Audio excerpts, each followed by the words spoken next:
నమస్తే అండి. ఈరోజు మనం పిల్లల్లో మోస్ట్ కామన్ కంప్లెయింట్ బోలెక్స్ గురించి తెలుసుకుందాం. అందరి పిల్లలు పుట్టిన తర్వాత కొంచెం నార్మల్ బోయింగ్ అంటూ ఉంటుంది. సో, ఇది ఫిజియోలాజికల్ జెన్యువారం అంటాం. ఇది యూజువల్లీ 3 ఇయర్స్ కల్లా స్ట్రెయిట్ అయిపోతుంది. అండ్ 4 ఇయర్స్ నుంచి స్లైట్‌లీ నాక్ నీ ఫేస్‌లోకెళ్తారు. అల్టిమేట్‌లీ 7 ఇయర్స్ కల్లా ఇది పెద్దవాళ్ళకి ఎలా ఉంటుందో అలా స్ట్రెయిట్‌గా కాళ్ళు అంటూ ఉంటాయి. సో, దీనికి ఎప్పుడు కంగారు పడాలి?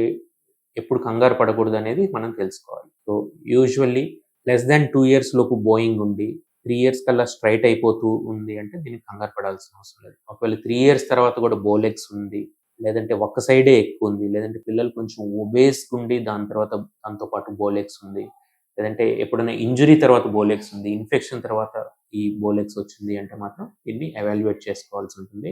మెయిన్ రీజన్ బ్లౌన్స్ డిసీజ్ అనేది ఇంకోటుంటుంది. సమ్‌టైమ్స్ రికెట్స్ అనేది ఇంకోటుంటుంది. ఈ 2 ఉన్నాయా లేదా చూసుకొని, ఒకవేళ ఫిజియోలాజికల్ జెన్యువారం ఏదైతే నార్మల్ ఫేజ్ ఆఫ్ డెవలప్‌మెంట్ అయితే దానికి ఎటువంటి ట్రీట్‌మెంట్ అవసరం లేదు. దీనికి బ్రేసింగ్ కూడా అవసరం లేదు. యూజువల్లీ 2-3 ఇయర్స్ కల్లా ఇది దానికే అదే స్ట్రెయిట్‌గా అయిపోతుంది.